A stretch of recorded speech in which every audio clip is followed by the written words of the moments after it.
മറിയാമിൽ നിന്ന് ശരീരം ധരിച്ച ജീവന്റെ വചനമായ ദൈവവും നമ്മുടെ കർത്താവും ദൈവവും രക്ഷകനുമായ യേശുമിശിഹായുടെ ജെറുസലേമിലേക്കുള്ള രാജകീയ പ്രവേശനത്തിന്റെ നാളിൽ ഇവ ഇപ്രകാരം സംഭവിച്ചു.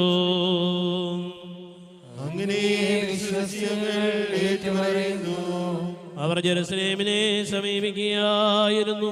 ഒലിവുമലയ്ക്ക് സമീപമുള്ള ബെത്ഫഗെ, ബെഥാനിയ എന്നീ സ്ഥലങ്ങൾക്ക് അടുത്തെത്തിയപ്പോൾ അവൻ 2 ശിഷ്യന്മാരെ അയച്ചുകൊണ്ട് പറഞ്ഞു, എതിരെ കാണുന്ന ഗ്രാമത്തിലേക്ക് ചെല്ലുവീൻ.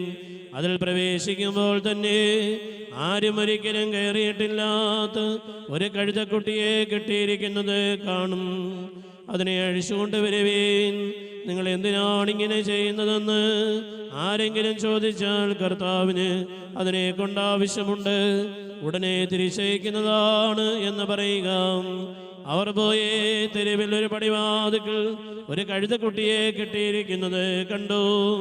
അവർ അതിനെ അഴിക്കുമ്പോൾ അവിടെ നിന്നിരുന്നവർ അവരോട് ചോദിച്ചു, നിങ്ങൾ എന്തിനാണ് ഇത് കുടിയെ അഴിക്കുന്നത്?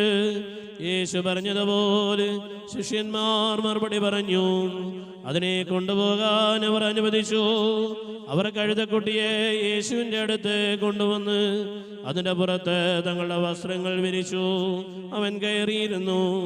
വളരെ പേർ വയലിൽ നിന്ന് പച്ചിലക്കൊമ്പുകൾ മുറിച്ചു നിരത്തി.